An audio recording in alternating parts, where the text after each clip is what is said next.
പഹൽഗാമിൽ പാക് തീവ്രവാദികൾ നടത്തിയ ഭീകര ആക്രമണത്തിന് കൃത്യമായ മറുപടി കൊടുത്തുകൊണ്ട് ഇന്ത്യ നടത്തിയ തിരിച്ചടികൾ നൽകിയ ആഘാതത്തിൽ നിന്ന് ഇന്നും മുക്തരാക്കപ്പെടാതെ അസ്വസ്ഥപ്പെടുന്ന പാകിസ്ഥാൻ അറിയാവുന്ന എല്ലാത്തരം മെക്കിട്ട് കയറ്റങ്ങൾക്കും പുറകിൽ നിന്നുകൊണ്ടുള്ള പേടിത്തൊണ്ടൻ ആക്രമണങ്ങൾക്കും തീവ്രവാദികളെ കളത്തിലിറക്കുമെന്ന കാര്യം ഏറെക്കുറെ ഉറപ്പായിരുന്നു. അത്തരത്തിലൊരു ഭീകര നീക്കത്തിൻ്റെ കനം തൂങ്ങുന്ന മ്ലാനത ഇന്ത്യയിൽ അങ്ങോളം ഇങ്ങോളം നിറഞ്ഞു നിന്നിരുന്നു. എന്തോ എവിടെയോ ഓങ്ങി ഒരുങ്ങി ഊഴം കാത്തു നിൽക്കുന്നത് പോലെയുള്ള ഒരു വല്ലാത്ത അന്തരീക്ഷത്തിന് അന്ത്യം കുറിച്ചുകൊണ്ടാണ് ഇന്നലെ രാജ്യ തലസ്ഥാനമായ ദില്ലിയിലെ ചെങ്കോട്ട മെട്രോ റെയിൽവേ സ്റ്റേഷന് സമീപത്ത് തിരക്കേറിയ സ്ഥലത്ത് കാർ ബോംബ് സ്ഫോടനം നടപ്പിലാക്കിയത്. സ്ഫോടനത്തിൽ 13ഓളം പേർ കൊല്ലപ്പെടുകയും 24ലധികം പേർക്ക് പരിക്കേൽക്കുകയും ചെയ്തു. പരിക്ക് മാരകമായതിനാൽ ഇനിയും മരണസംഖ്യ കൂടാനുള്ള സാധ്യതകളുമുണ്ട്. പ്രധാനമന്ത്രിയോ ആഭ്യന്തരമന്ത്രിയോ ഒന്നും ഇത് ഭീകരാക്രമണമാണെന്ന് പറഞ്ഞില്ലെങ്കിലും ഇതിൻ്റെ പിന്നിൽ പതിയിരുന്ന ക്ഷുദ്ര ശക്തികൾ എല്ലാ കാലത്തും ഇന്ത്യയെ ആക്രമിക്കുന്നതിൽ ഉത്സാഹം കാട്ടിയിട്ടുള്ള ജെയ്ഷെ മുഹമ്മദ് എന്ന പാക് ഭീകര സംഘടനയാണെന്നതിന് വ്യക്തമായ തെളിവുകൾ ദില്ലി പോലീസിനും ഭീകരവിരുദ്ധ സേനയ്ക്കും ലഭിച്ചിട്ടുണ്ടെന്നാണ് വിവരങ്ങൾ പുറത്തുവരുന്നത്. പൊട്ടിത്തെറിച്ച കാറിൻ്റെ ഇന്നലത്തെ യാത്രാ വിവരങ്ങൾ അടിസ്ഥാനമാക്കിക്കൊണ്ട് സേന നടത്തിയ അന്വേഷണത്തിലാണ് ഭീകരാക്രമണ സാധ്യത ഉറപ്പിക്കപ്പെട്ടത്. കറുത്ത മാസ്ക് ധരിച്ച ഒരാൾ ഓടിച്ച ഈ കാർ പൊട്ടിത്തെറിക്കുന്നതിന് മുൻപ് ദില്ലിയിൽ പലയിടത്തും ചുറ്റിക്കറങ്ങിയിരുന്നു. ജെയ്ഷെ മുഹമ്മദ് എന്ന ഭീകര സംഘടനയുമായി അടുത്ത ബന്ധമുള്ള ഡോക്ടർ ഉമർ മുഹമ്മദ് എന്ന ആളിൻ്റേതായിരുന്നു ഈ കാർ. ഇയാൾ തന്നെയായിരുന്നു മാസ്ക് ധരിച്ച് കാർ ഓടിച്ചതെന്നും വ്യക്തമായിട്ടുണ്ട്. അതുകൊണ്ട് തന്നെ ഈ ആക്രമണത്തിൻ്റെ പിന്നിൽ പാക് ഭീകര സംഘടനയായ ജെയ്ഷെ മുഹമ്മദിൻ്റെ സ്വാധീനം അന്വേഷണ സംഘത്തിന് വ്യക്തമായിട്ടുണ്ട്.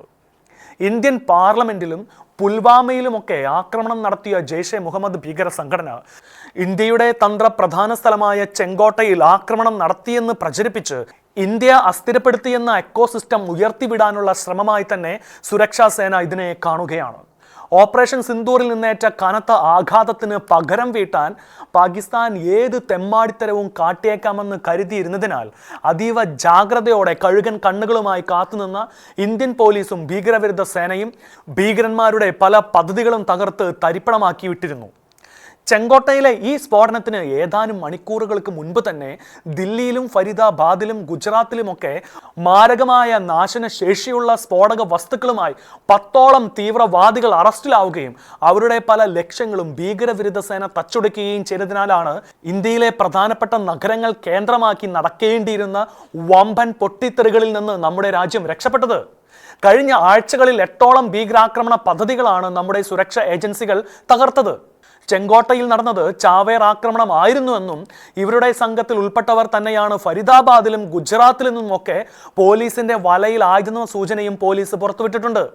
പിടിയിലായവർ ജെയ്ഷെ മുഹമ്മദ്, അൻസർ, ഗസത്തുൽ ഹിന്ദ് തുടങ്ങിയ ഇസ്ലാമിക ഭീകര സംഘടനകളുമായി അടുത്ത ബന്ധമുള്ളവരാകിയാൽ ചെങ്കോട്ട കാർ സ്ഫോടനം നടപ്പിലാക്കിയതും ഇവരുടെ ഗ്യാങ്ങിൽപ്പെട്ടവരാണെന്ന നിഗമനത്തിലാണ് അന്വേഷണ സംഘം.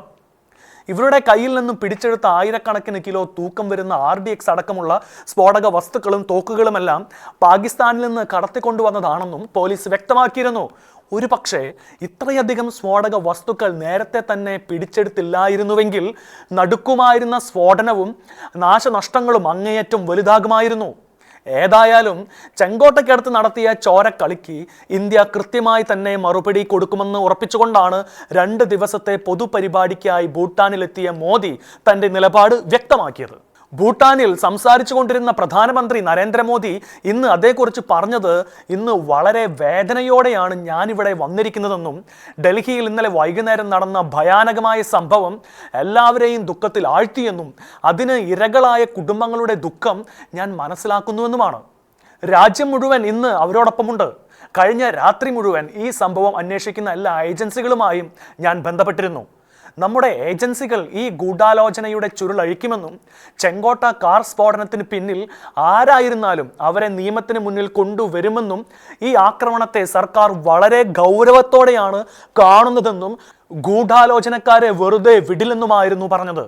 അതൊരു കൃത്യമായ സൂചന തന്നെയാണ്. പണ്ടൊക്കെ ഇന്ത്യ പിന്നെ എന്ന നിലപാടായിരുന്നു വെച്ച് പുലർത്തിയതെങ്കിൽ ഇപ്പോൾ അപ്പാപ്പോൾ എന്ന നയത്തിലേക്ക് വന്നുകൊണ്ടിരിക്കുകയാണ്. അതുകൊണ്ട് തന്നെ ഇന്ത്യ എന്ത് ചെയ്യുമെന്നറിയാതെ കുഴയുകയാണ് പാകിസ്ഥാൻ. സമചിത്തതയോടെ പെരുമാറുന്ന മോദിയുടെയും അമിത്ഷായുടെയും ശരീരഭാഷയിൽ കനത്ത അപകടം പതിയിരിക്കുന്നതിനാൽ പണി എവിടെ നിന്നാണ് വരുന്നതെന്ന് അറിയാതെ ഭയന്നു വിറച്ച പാകിസ്ഥാൻ ഇപ്പോൾ രാജ്യത്ത് റെഡ് അലർട്ട് പ്രഖ്യാപിച്ചിരിക്കുകയാണ്. പാകിസ്ഥാനോട് അല്പം സോഫ്റ്റ് കോർണറൊക്കെ കാണിച്ച ട്രംപും ഇപ്പോൾ ആശയക്കുഴപ്പത്തിലാണ്. ആരെയും മെക്കിട്ട് കയറാൻ പോകാത്ത ഇന്ത്യയുടെ ഭാഗത്താണ് ന്യായം. അതുകൊണ്ട് തന്നെ ലോകത്തിലെ ജനാധിപത്യ രാഷ്ട്രങ്ങളുടെ പിന്തുണ ഇന്ത്യക്കൊപ്പമാണ്. വായി തുറന്നാൽ അഹങ്കാരം മാത്രം പറയുന്ന പാക് പട്ടാള മേധാവി അസീം മുനീർ ട്രംപിനെയും സൗദിയെയും ഒക്കെ കണ്ട് വിഡ്ഢിയുടെ സ്വർഗത്തിൽ നിന്നാണ് ഇന്ത്യക്ക് നേരെ തീവ്രവാദികളെ ഇളക്കി വിടുന്നതെങ്കിൽ അതിനുള്ള കൃത്യമായ മറുപടി ഇന്ത്യ നൽകുക തന്നെ ചെയ്യും.